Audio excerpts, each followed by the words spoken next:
For our next lesson, we will review environmental injury and illness, which includes a variety of conditions that frequently require first aid care.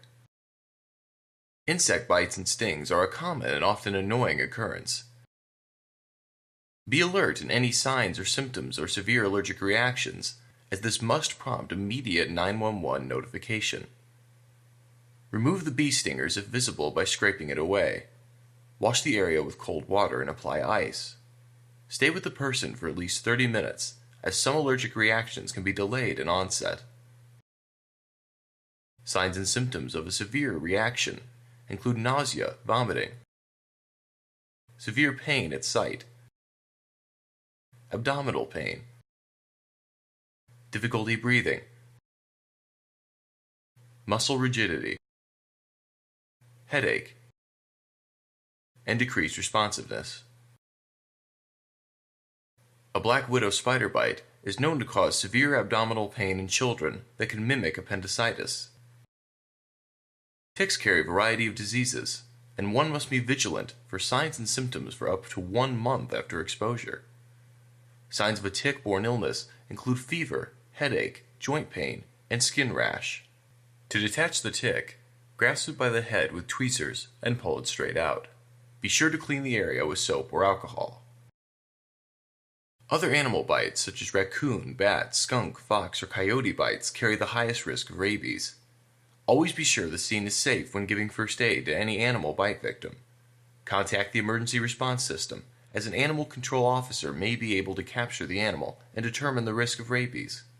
Clean the bite with soap and water, and control bleeding by applying direct pressure. Snake bites require medical attention. If pain is getting worse, swelling occurs, bruising develops, or systematic signs such as nausea or vomiting develop, a poisonous snake bite has occurred. Call 911 and do not delay medical attention after making sure the scene is safe. Keep the person calm. Avoid moving extremities. Remove constricting clothing and jewelry, and gently wash with soap and water. Heat-related illness can occur due to extremes of temperatures, particularly in the elderly and during vigorous exercise. Illnesses include heat cramps, heat exhaustion, and heat stroke. Heat cramps cause painful muscle spasms of the extremities, sweating, and headaches. Resolve symptoms by resting, cooling off, and drinking water. Light stretching and massage can also help.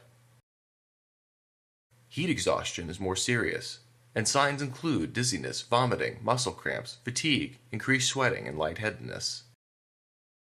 Move the person immediately to a cooler environment. Have the victim lie down, and remove as much clothing as possible.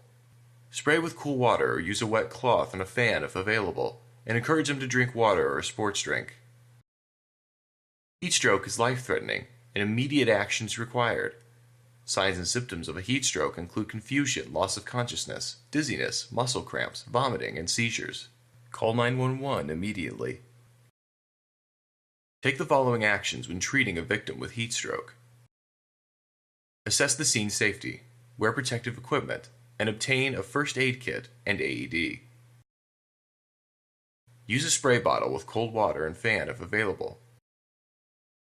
If the victim is able, encourage them to drink water, a sports drink, or electrolyte solution. Continue to cool the victim until his or her behavior returns to normal or advanced help arrives. Exposure to the UV radiation from sunlight can result in sunburn. Sunburn can be minor or result in blistering and sloughing of the skin.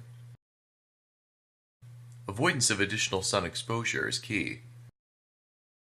Encourage hydration and drinking of extra fluids.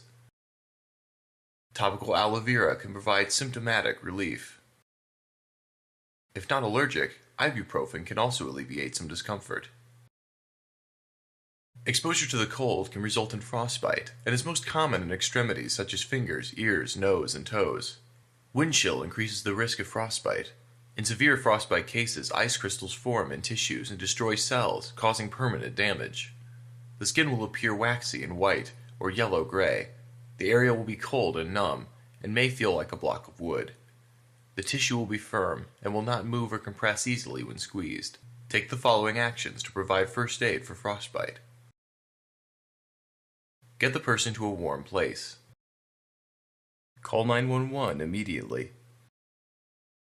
Remove any constricting clothing and all jewelry from the affected body part. Remove all wet clothing. Redress in dry, warm clothing and cover with a heavy blanket. The frostbitten extremities should be rapidly rewarmed in hot water that is about 104 degrees Fahrenheit. Hypothermia is a potentially life-threatening condition when the body temperature falls dangerously low.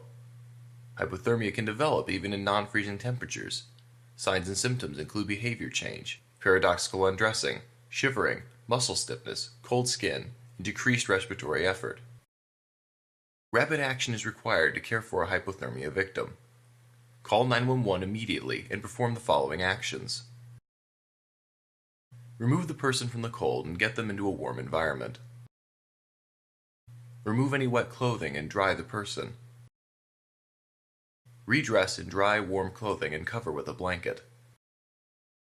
Cover the head as this is a source of significant heat loss. Be prepared to perform CPR. Stay with the victim until advanced help arrives. The list of toxins and potential poison exposures is extensive and beyond the scope of this resource.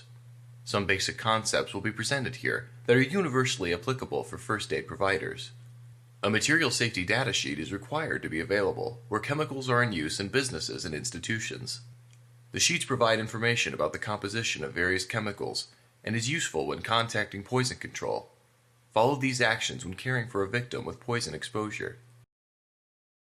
Call 911. Ensure the scene is safe and wear protective equipment. Get the first aid kit and AED.